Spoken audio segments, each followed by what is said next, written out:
जास्त वेळ न दवडता मी डायरेक्ट सुरुवात करतो. मंचावरील सर्व मान्यवरांनी आपल्याला मोलाचं मार्गदर्शन केलं आणि हे मार्गदर्शन खूप महत्वाचं होतं. कारण पुढे जाऊन आपण एक्झाम वगैरे चालू होता आणि अडचणी येतात मुलांना, मग कोणाला विचारायचं ते माहीत नसतं. त्यामुळे ते पण महत्वाचं आहे.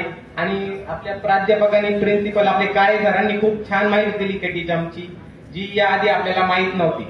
कारण केटीएचएम कॉलेज हे महाराष्ट्रात एक नंबरचं आहे आणि इथून जो पास होणारा विद्यार्थी हा पण महाराष्ट्रातला एक नंबरचाच विद्यार्थी पाहिजे असं मला मनापासून वाटतं. आणि